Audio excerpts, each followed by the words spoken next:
Set a record. Are you up for it? It's okay.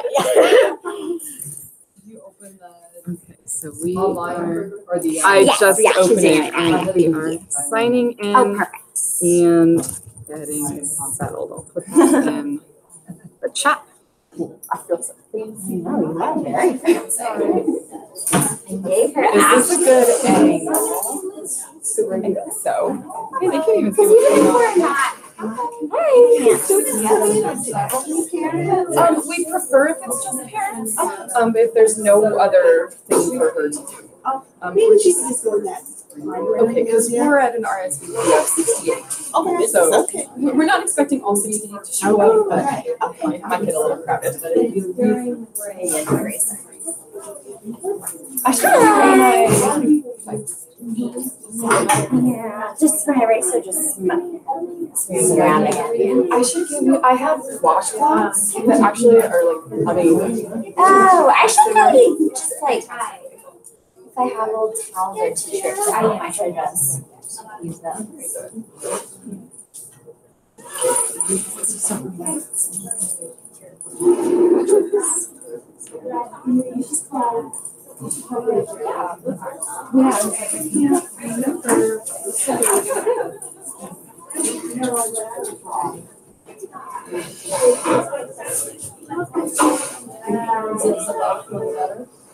Better, yeah, not 100%, but better. She did go to Diaz last. Today she called that about 70-80%. I don't know if she's an ortho right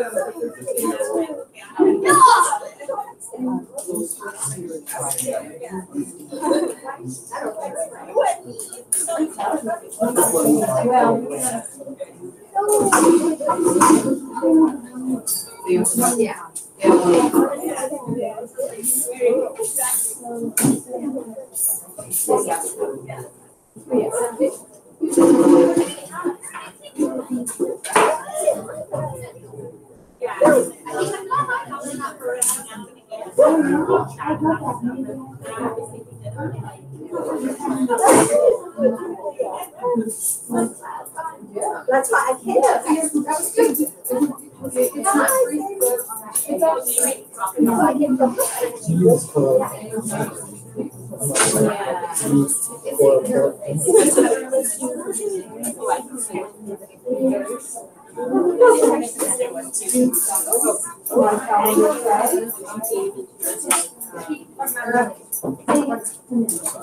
I'll tell you.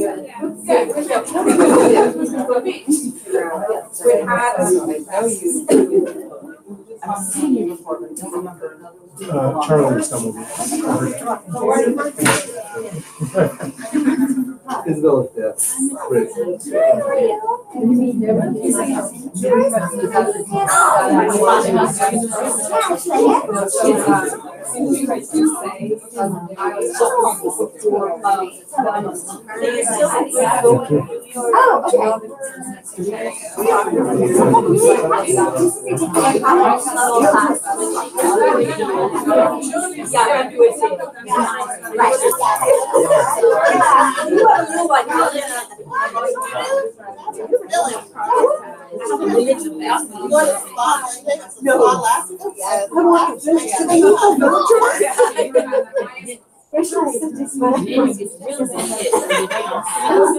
I think that's great.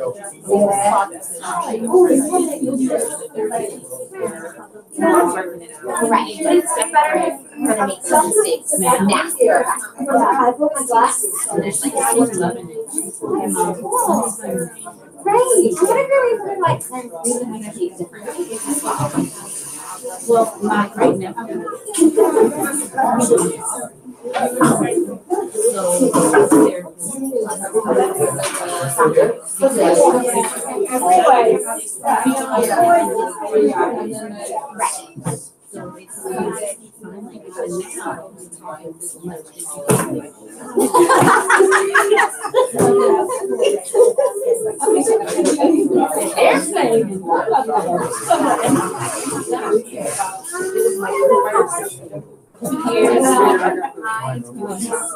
And my next word is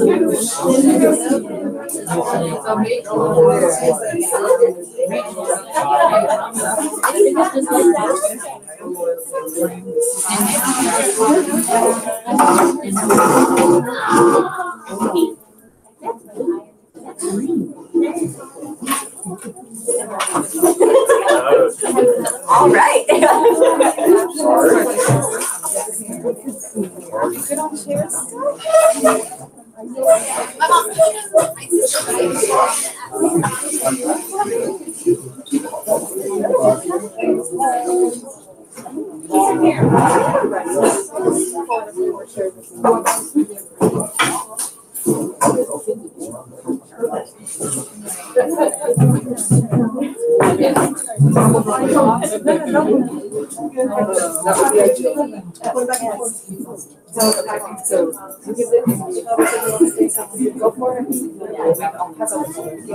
Oh yeah, I forgot about this morning.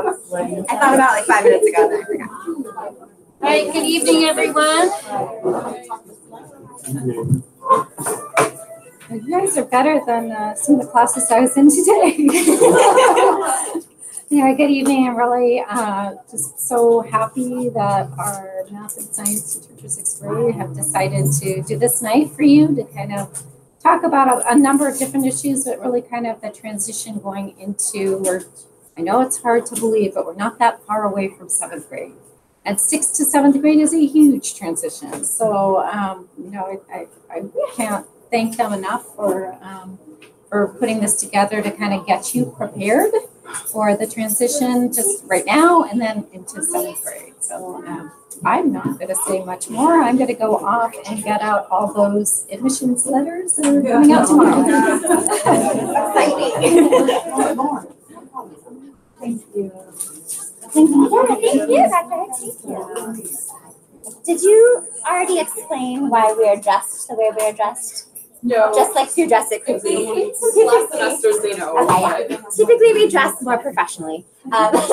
So we are both coaching our students run LA team. So our students are running the marathon in 3.5 weeks. So if you live anywhere near the route, come out and cheer us on. We have 7 students that will be running, so that's really exciting. But yes, that's why we're dressed like this.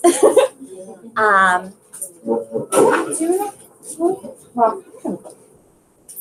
we'll let people come. Cool. So this is our science and math night.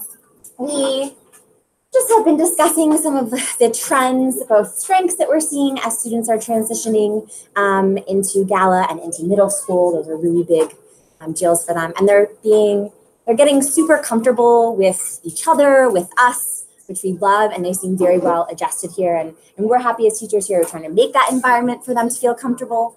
But unfortunately, with comfort also comes some complacency, and we don't want students to get so comfortable that they are then not overcoming some of the challenges that maybe they don't even realize are on the horizon. Both challenges in terms of going to 7th grade and also social challenges and physical challenges that their bodies will be facing. So all types of stuff is on the horizon.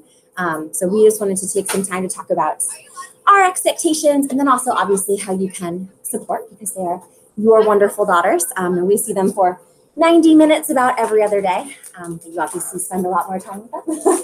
So we hope that kind of clarifying some of our expectations will make the transition smoother and help support students to be, really we would like them to be more responsible and accountable, because we think those are important skills moving forward. So we're going to talk about some of the, this one. Too many computers. Oh yeah. Oh, this is another reason. This is Mrs. Niemes in my classroom, as you can see. These were my office hours after school yesterday. No one was there. So I took this picture to highlight one of the trends, like one of the symptoms that we've seen of some of the behaviors that we're trying to curb, is that students are either not choosing to come to office hours or they are choosing to come as kind of a reaction to their grades, which we love and support, and we will support them no matter what. But we would like them to be a little more proactive and come to office hours before. And we really want them to be able to articulate what they need to work on and then come to office hours to work on that. Absolutely. So our expectations in second semester are increasing for the students because, they're going to move into 7th grade next year. And 7th grade, they need a transition time into that because it's a pretty big plunge by itself. So some of our expectations and how they are increasing, we expect office hours to be more preventative than reactionary. We will still, of course, help them and teach them afterwards if they need that extra help. But if they're only coming as a reaction, that is not preparation for life, let alone 7th grade. So we definitely need them to be preventative more often than reactionary. Students should also be more self-reflective of their strengths and weaknesses. They're 11 and 12 though. We're not going to be perfect at this yet, but that's why we need to help them along the way. They're very used to like being able to ask either you or us, like, what do I need to work on? But that is like an unrealistic thing to hold us to be accountable for like 150 different people and exactly what they should be working on, which is why our grade book is set up the way that it is so that they can tell us what they need to work on and we can provide that help. We also are going to start being far less generous with our E's and S's in work habits and cooperation. Normally, we're pretty generous with them. If they've been doing a majority of their homework and most of the time they do fine in class, they just get their E. However, homework turn-in 2nd semester tends to become more spotty and less consistent. And so if there isn't consistent homework turn-in, it's going to be an S. And then if that homework turn-in is very inconsistent, it's going to be a U. Same thing with cooperation. If they're not paying attention most classes, it's going to be a U. If they're goofing around, once a week, it's probably going to be an S. They need to like have those days very few and far between in order to earn their E's. So expect to not see quite so many E's. However, if you do see E's, know that your child is working extremely hard and they should be praised for the hard work that they are putting into that. So the biggest way that our expectations are increasing is in terms of our grading scale. We had a parent night last time that explained looking at learning targets in the mastery-based grading section of Schoology. And we were looking for learning targets at a 3.5 or higher in order to earn an A. We are still looking for learning targets at a 3.5 or higher. However, the number of learning targets we're looking at that number are higher. We are looking for 3/4 of their learning targets to be at 3.5 or higher.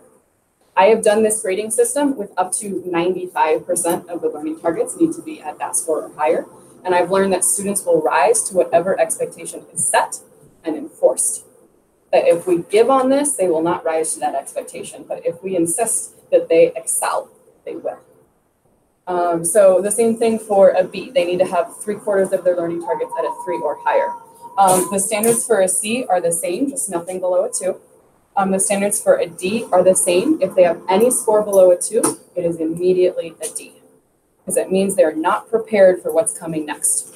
An example of that in my class right now, a lot of their, I don't want to say a lot, probably about 1/4 of their area learning targets are below a 2 right now, because we need to do surface area in the next chapter.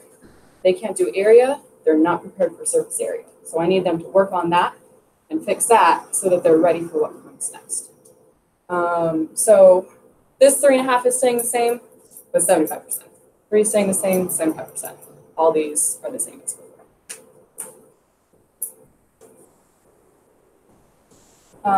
Our expectations are increasing. Part of it is as preparation for the state testing that's coming up. Our school performs very well on state testing historically, and our history is only 2 years long. But it is still, we've been performing quite well. The first year, I believe we had 54% of students meeting and exceeding standards in math, which was very high up there in the district. The second year, I think we increased that by 19%, and I think it was 73% of students meeting and exceeding standards. I do this much preparation for the SBAC. Wow. Everything that we do in class and all of their homework is preparation. The types of problems that they're getting, where they're reading the problems, they're interpreting it, they're hearing them, they're coming up with creative solutions, is the preparation. I had a parent last year email me after the SBAC. Her daughter came home and said that she was really worried. And she was like, you should have prepared them more. Like, I think you should do this and this and this and this. Her daughter got the highest possible score on this. I did. But if we don't enforce these things that we're talking about, then it's not going to be adequate. Also preparation for 7th grade. Standards in 7th grade are just gonna jump up. And so we need to ease them into that. Second half of 6th grade, we still want to be warm fuzzy, Mrs. Nieves and Ms. McFadden, but we also need to be a little bit more strict about how things are done.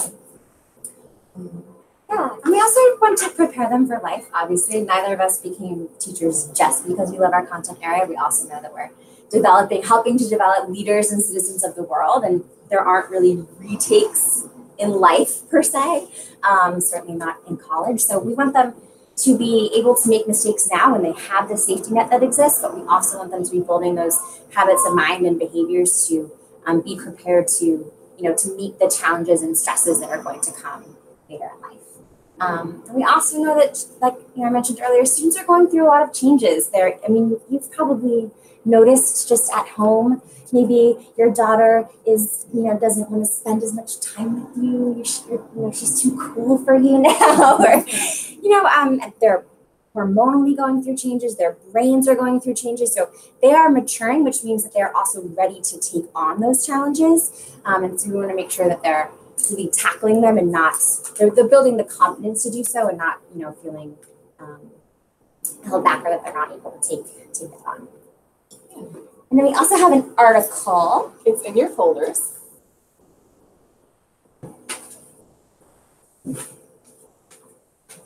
So obviously thinking ahead to what are we preparing students for? This article is about what Microsoft looks for in its employees, especially given that artificial intelligence is going to potentially make many of the jobs that we currently have obsolete. So how do we prepare students for jobs that honestly don't even exist yet? So they have identified 3 main characteristics or habits that folks should have to be successful to work in that type of climate and environment. So we wanted to highlight this because it also shows we are thinking globally when we think about your daughter's success. We don't just want her to be successful in the bubble that is Gala. We want her to feel confident in any environment that she walks into, especially the tech environment. Oh.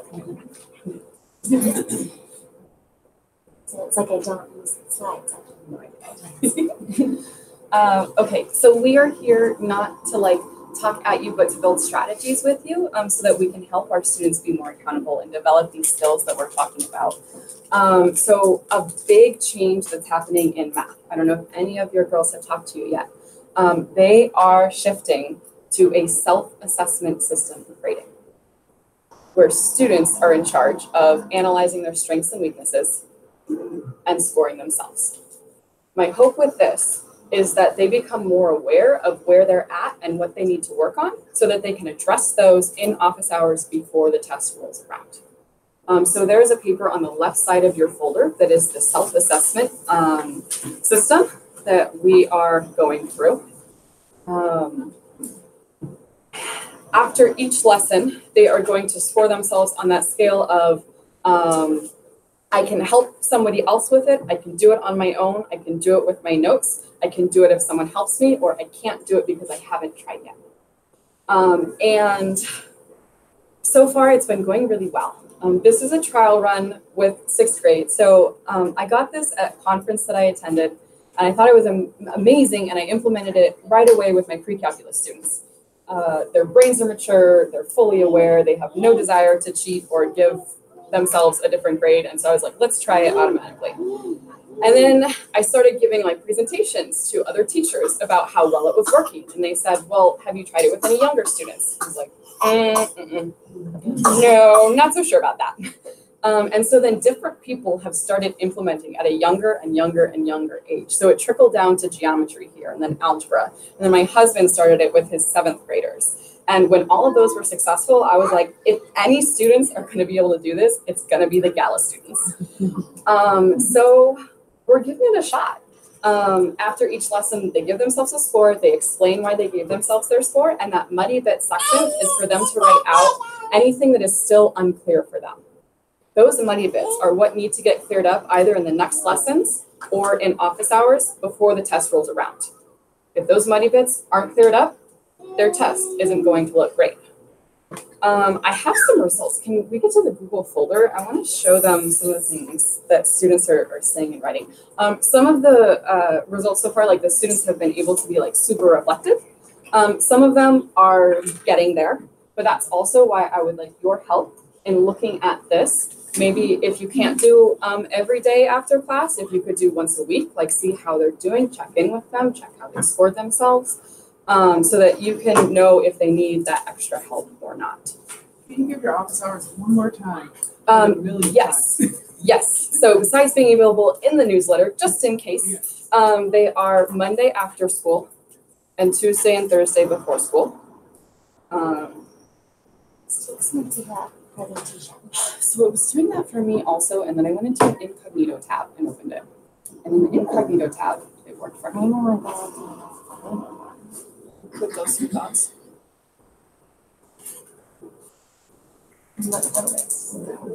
Oh, it's really slow. Oh. Okay. Oh, yeah. And you paste it in there, I think it works. So I guess trying to your homework, I guess I'm just trying to figure out how I'm gonna look at her homework and look at this. Right. Together. So this self-assessment paper is for their classwork. Their homework is supplemental. It's mostly some things that they've done in the past. There will be normally 1 or 2 questions that we just talked about in class, but a lot of it is review from the past so that they're keeping up with those skills. And some of it is a little bit of prep for the future. But this is so you know how they felt about the classwork. Okay, self-assessment photos. Ooh, I'm so excited. So 4th and 6th period took their first quiz today. And so I got to see the results from the quiz, how they scored themselves, and whether or not I agreed or disagreed. So I want to share some of the highlights and some of the things that we're looking out for that might need to change. Can you click on confusing? Okay. This was super confusing for me. It started off with, I know how to do it on my own, and I scribbled that out and then said, nothing. I didn't get them correct, and I don't need any help. But they're confident.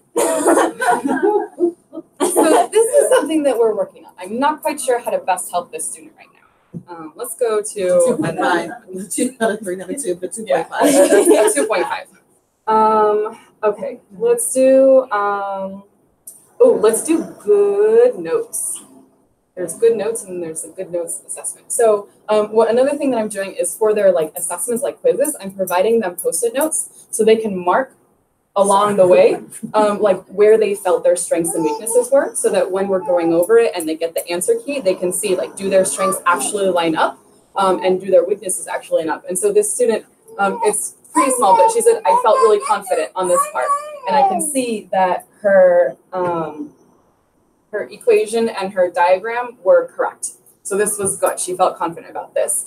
On this one, her equation was correct, but her diagram was not. And she noted to herself that she needed to practice more on her diagrams. We just need the follow through. So we got to make sure that she actually does practice more with her diagrams. And then on the mastery level 4, I can't read it.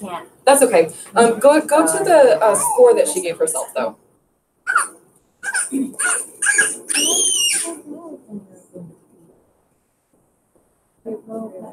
Go out of it and go to the self. I should be doing this because I know I named them all. Good notes assessment. Gotcha. Okay, so her score that she gave herself for this was a 3. She said she can do it on her own. And she said, because I had to divide and then think it on real life and think of it to get my answer. This explanation doesn't really match with what we're trying to get them to explain, like what they feel they can do on their own and what they feel they need help with. But she was taking really good notes for herself so that she can study that. And then she had trouble on the mastery level 4 on the X part of the equation. Let's do excellent reflection. Okay, this one gave themselves a 3, so I could figure out the answer on my own, and I know how to, but I don't know how to explain how I got the answer. So that's like exactly what we're looking for. We need her to practice that explanation so that she's really confident in her answer. And let's do one more. Let's do one that overscored a little bit. Yeah, go to the quiz first. There's a too high score.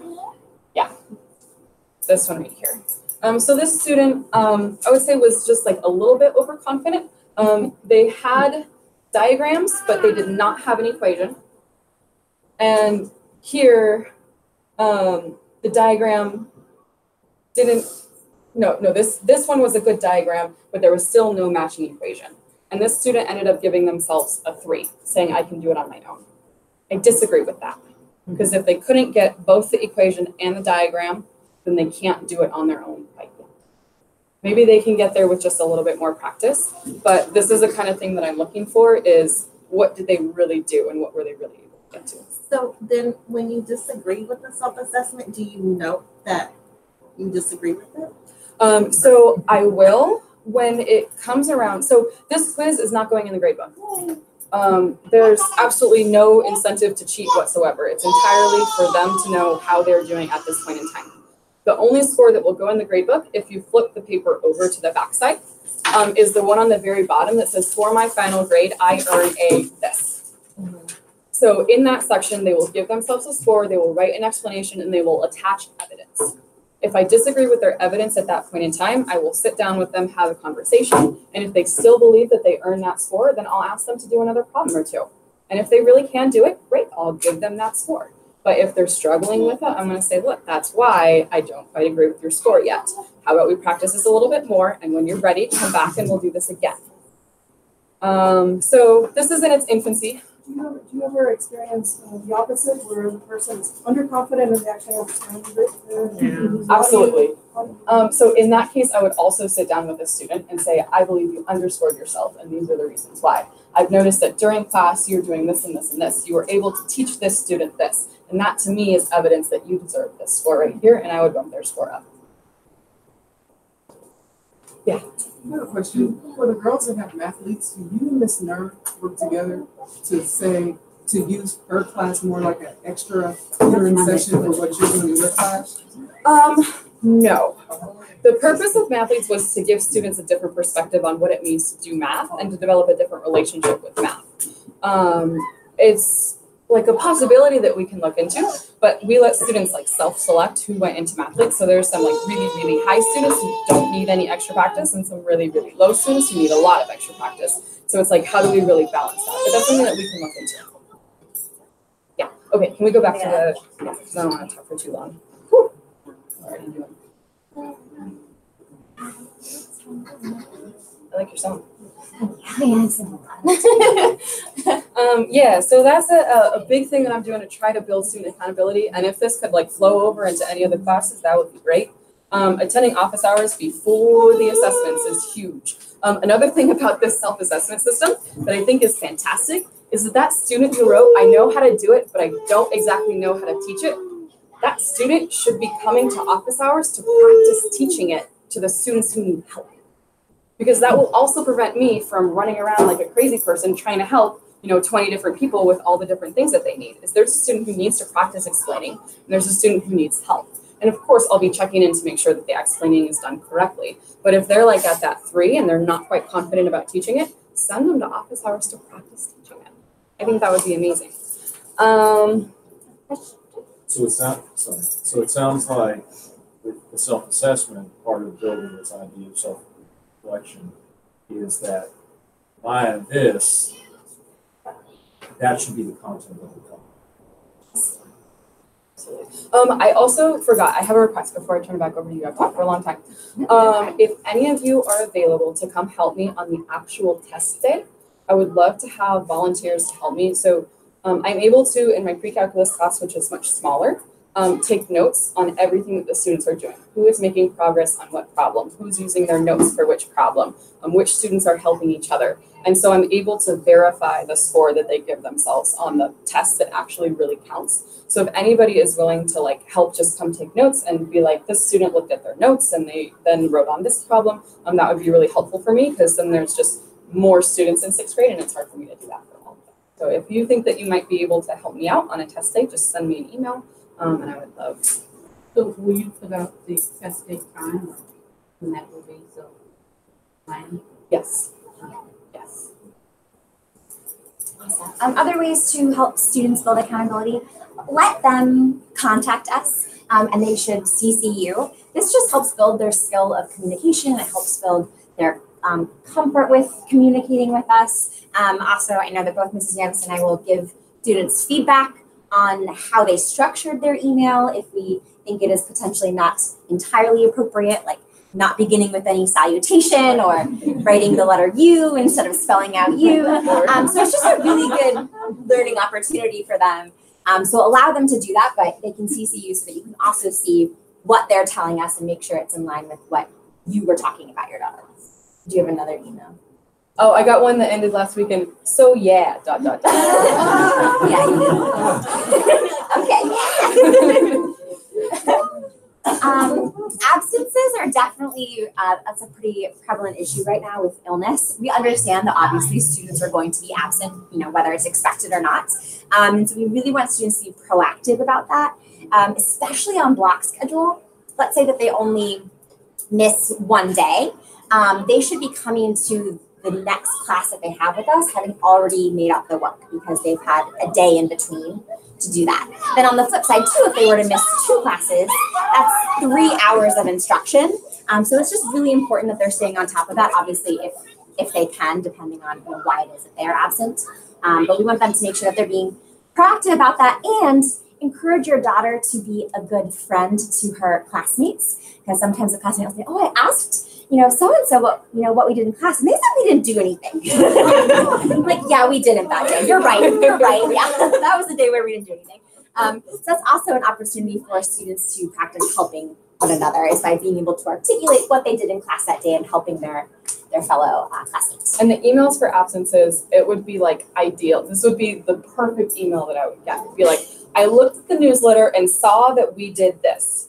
Did anything change? Because I got a few in the last few weeks that were like, what did we do? I already looked at the newsletter. Well, if you looked at the newsletter, like that's what we did. But they should check in to see if anything changed, because sometimes things change. Should I actually open this, or just You can show it to them real quick.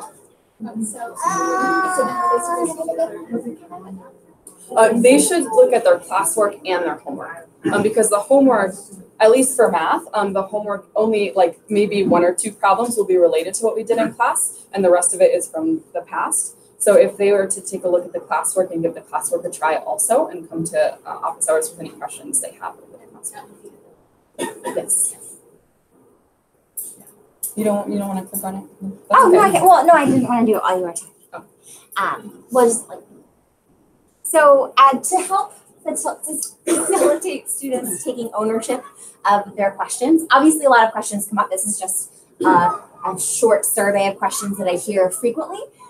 Made kind of a 6th grade frequently asked question, so that before they come to us or before they go to a classmate, they can search here to see if there is an answer to their question. And also, I'm trying to build students' language and how they talk about things like what's their grade. So if a student asks me, what's my grade? For example, I put, instead of saying, what's my grade? So asking something more specific about how do I determine my grade based on my mastery. So that because we're not a grade like points-oriented school. Their grade is simply a reflection of what they know and what they're able to do. And so we just also want to reinforce that through the language that they're using to talk about how they are doing. So that will be available to browse if you would like. And then what do you mean by other resources? I forget. The folders. Clicking on the folders. Oh, oh yes, that's my favorite thing.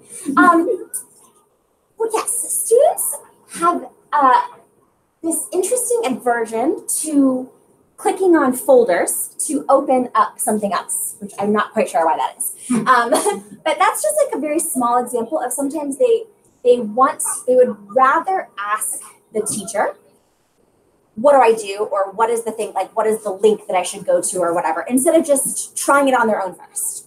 And it could literally be something really small, like, do I click on assignment B or do I click on assignment Z? If you click on the wrong one, it's okay, right? You can just click back. So we just want them to be take more initiative in seeking out those resources before asking questions, because we don't want them to get used to always going to the teacher to ask questions, and it also builds this false sense of the teacher as being the expert in the classroom, which is at least for me, definitely not the case. I don't want to feel like, I am the expert. They are in control of their learning and building their own knowledge.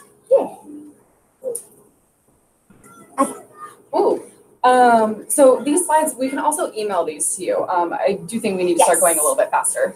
Yes, so we can get out of here. But like ideas for getting math help besides office hours. Not everyone can make office hours, and that's okay. You can still get math help. Google the topic.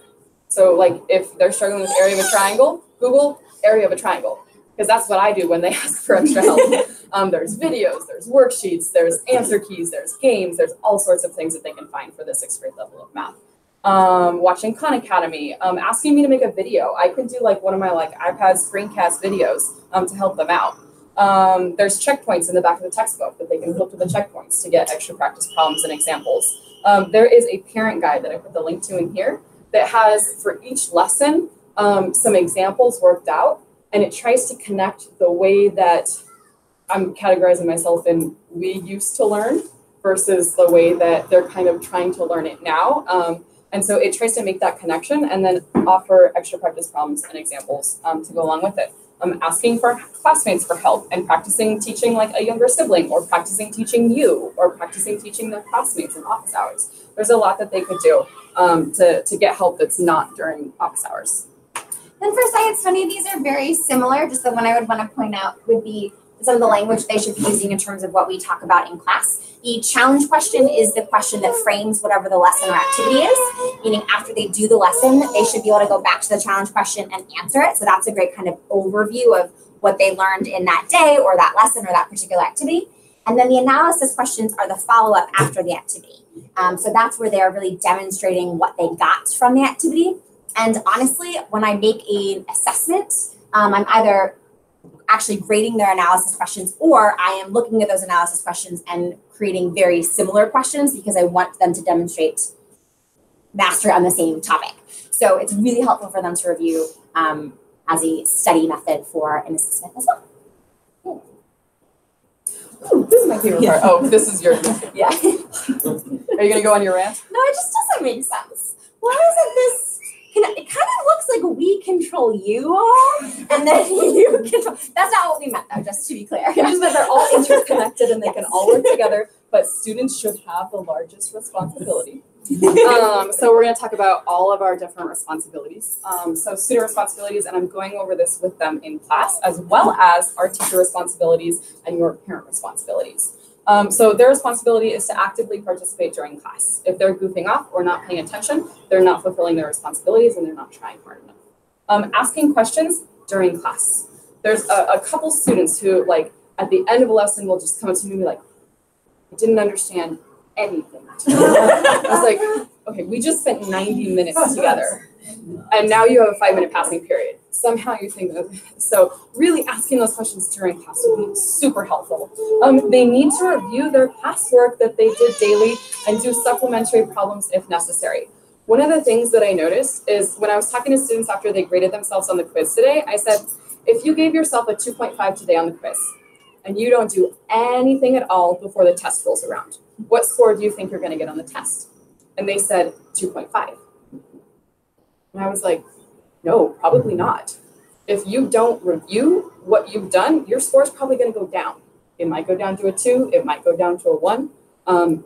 Realistically, they think that if they have the knowledge once, it's going to stay in there. Not necessarily going to do that. So they've got to be reviewing it. They need to be checking Schoology weekly for their missing assignments and current mastery levels. All of the progress reports that I sent out, if your student had a D on that progress report, they still have a D because they haven't done anything about it. I have tons of opportunities for them to do something about it, and they haven't done anything. Every single student. And it's been like 2.5 or 3 weeks since I sent those progress reports home. So they have to be doing something about it. And then they need to be reading the newsletter each week to be prepared for upcoming assignments and assessments. How many times I walk in and there's this one student who has the newsletter all printed out and they're like, we have a quiz next class. And then, the other students are like, what? How do you know? And then the next day, in that next class, it's we had that whole oh my goodness, we have a quiz. And then they're still surprised that there's a quiz. It's yeah, we talked about that. It didn't change. So this is what students kind of need to be doing. Email that we get. So the newsletter is posted on Schoology in the update section, so they can access it there anytime. As teachers, we also have a responsibility to make sure that students are learning. That's our job, and we love it. So part of what we do is we have to make sure that we create effective lessons. And if our lessons aren't effective, then we have to reteach it in a different way.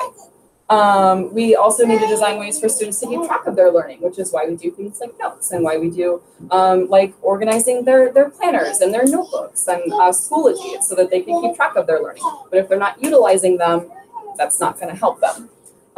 It's our job to provide feedback and suggestions for improvement. We do that constantly, every single day. We're walking around to all of the tables, giving them constant feedback about how they're doing and what they could do better. This is a big one for me. Identify topics that should be readdressed with the whole class. I'm about to post their grades from their last test that they took last week. And there's one learning target. It's learning target 3, if you want to note it down. Everybody's score was lower than I expected on learning target 3. That tells me that I didn't do a good enough job teaching that. So I'm going to go back and reteach that during class, and they're going to get a chance to do a retake during class because that's on me. But if their other scores were low, the learning target 1 or learning target 4, that part's on them. We went over it enough. There were enough scores that were high. But if they're still low, those things we've actually been doing since chapters 1 and 2. So that's their responsibility. And of course, we'll provide additional help and challenges. We submit up-to-date grades on your progress reports, so you can always expect the progress report to be totally current. And then if there's no change after we send a progress report out, like we send a D out and there's no change, after a few weeks, we will reach out to you personally.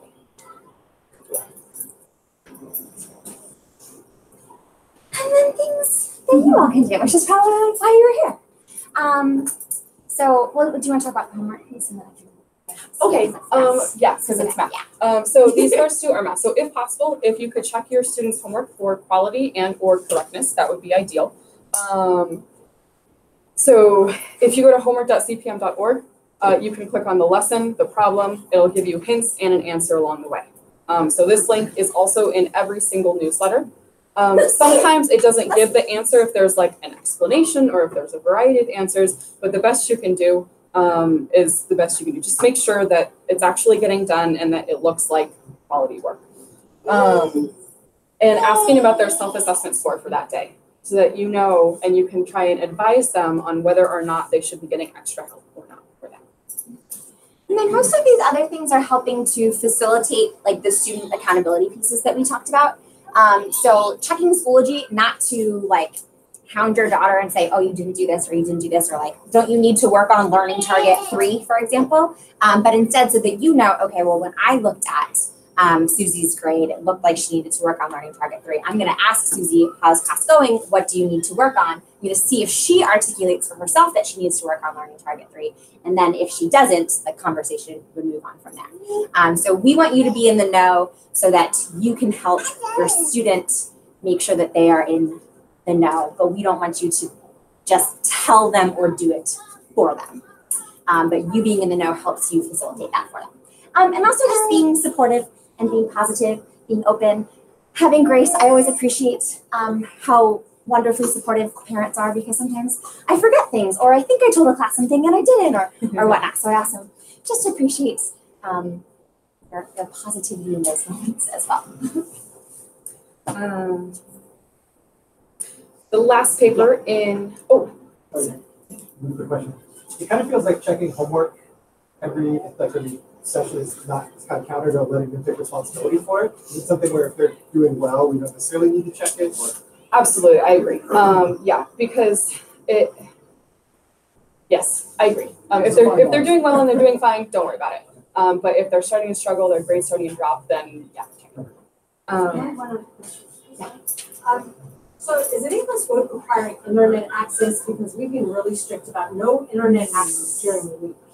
Do I need to say, okay, you can go on whatever it is she needs to go on for 30 minutes and stand there and I'll put my password in for that?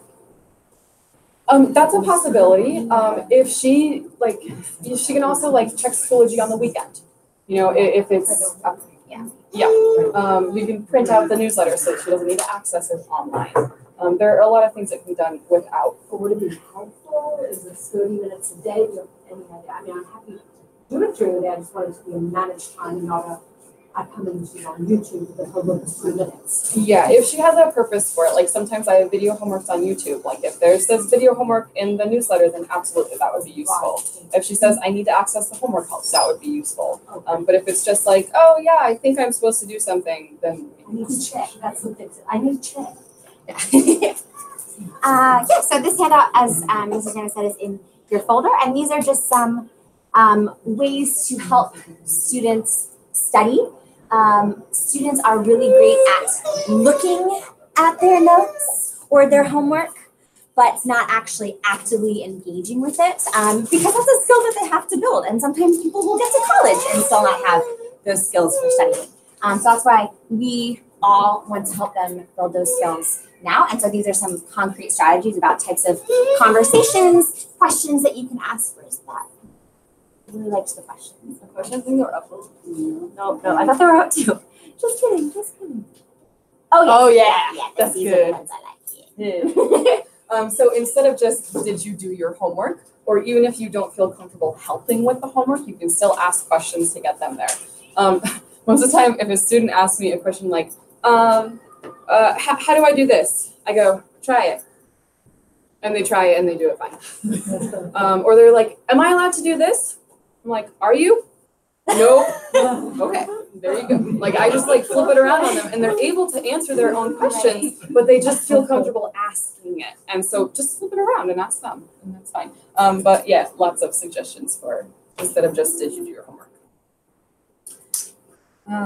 Okay, so in terms of preparing for 7th grade, there is a choice for students whether or not they're going to take accelerated math or regular paced 7th grade math. We are not 100% sure on exactly how the choice is going to work out. In the past, we've done a few different things. One of the things that we did the first year was I did recommendations for which students I thought would be the most successful in that class, and we put all those students in a class together. We did not like the way that turned out because we felt like that group of students kind of became like this like club of students, and then everyone else was just the other students. And we didn't really like the way that it made the class interact. So last year we decided to change it up and we said, if you want to take accelerated math, sign up, go for it. And we let anybody who wanted to sign up for accelerated math. We feel like it's been better for their interactions, but we also feel like there were some students in there who really weren't fully prepared or didn't fully understand the level of work commitment that was expected from them.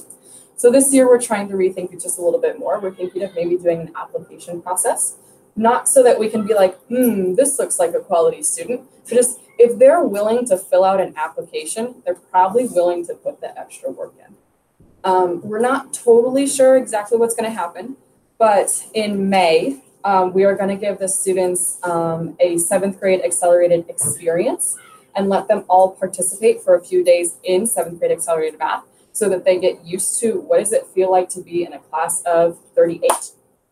The teacher's not going to be right there anymore. How am I going to be able to help myself or ask my teammates? So that they really understand like the responsibility that comes with being in 7th grade accelerated. And then if they decide that they don't want to do it, they don't have to do it. Yeah. So just to be clear, it's only one class now, right? Because when Sloan did it, it was 2 periods of math. Right. So she was essentially doing math every single day. So now it's 1. Yes. But they're still covering the same amount of material? Yes. How are you doing? So do you want a diagram? No. Okay. I'm an honest learner. So middle school math cycles and the students see the same topics over and over again, but at a deeper level each time. So what happens is there will be certain topics. So they'll be like, okay, instead of teaching this topic first in 7th grade and then again in the 8th grade, we're just going to teach it at the deeper level and dive right in. So they skip that like basic understanding first and go straight into the deeper understanding. Did it work out okay doing it that way?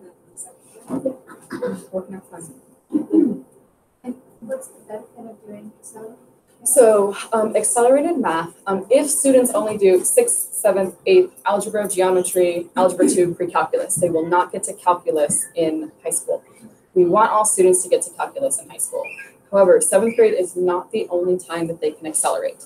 The most important foundational math is in middle school. So if they're not ready to accelerate, they need to build that foundation and they'll have opportunities to accelerate later. They can take geometry and algebra 2 at the same time. They can take honors advanced math, which would be algebra 2 and pre-calculus at the same time. So there are ways to get them to AP calculus if they choose not to take accelerated math.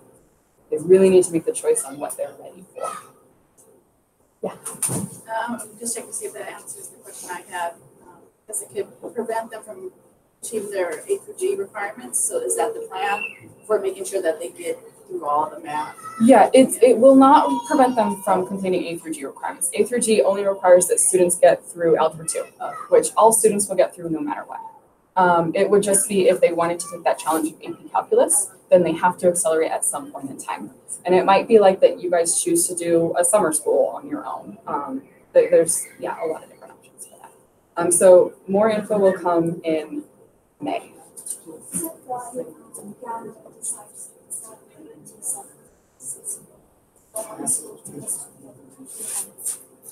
Yes, it's exactly why, is that we wanted all students to come in and have an equal opportunity to build a really strong foundation. We found that even students who were coming in with strong skills couldn't explain why they were doing things. And so we wanted them to really dive deep and understand, why are you doing things? Like, we're getting into division of fractions right now, and I'm not letting them do invert and multiply or cube change flip because we don't have any mathematical evidence for it yet. We're doing all of our fraction division based on diagrams at first. And we'll get there in the next chapter. We'll prove why it works. But right now, none of them can tell me why you flipped the second fraction. So they're not allowed to use it. So even if they can successfully divide fractions, they don't have that deep understanding of dividing fractions. And then 7th grade science is a little different. It still builds in terms of our science and engineering practices, but obviously the content is very different. Instead of earth science, they'll be taking life science. But a few of the major changes, there are currently 4 6th grade science classes, but there are only 3 7th grade science classes, so their class sizes are much bigger. So they're all about 37, 38, maybe even 39.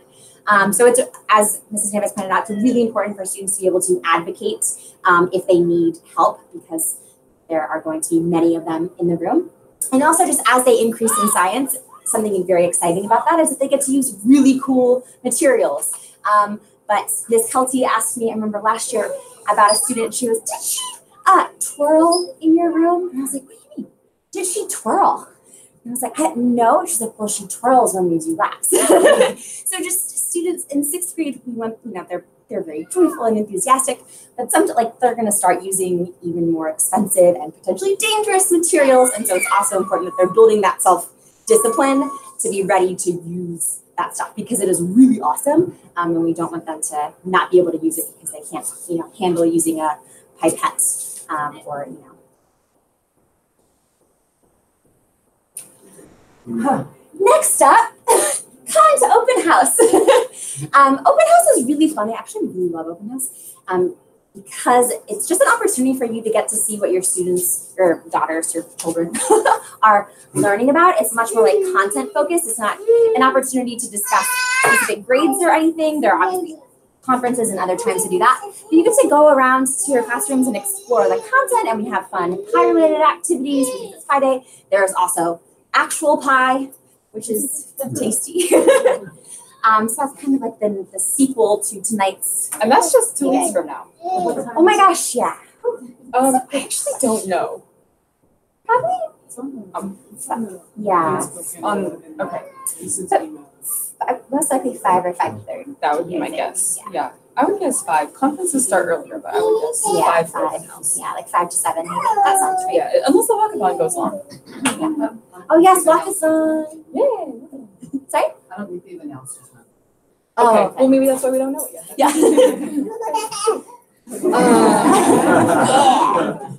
Oh, I don't. Yeah. Okay, so we wanted to give you a math/science experience and split you guys up.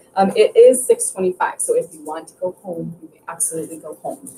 If you would like to participate in a math or science activity and experience what it's like to be in our classes, you are welcome to stay for that. At least I can say. I don't know if you can say. I can't speak for you. I can say for we have to be short. Okay. I won't be offended if you. Yeah, it's totally up to you. Yes. Open house is also for the experience type thing. Oh, yeah.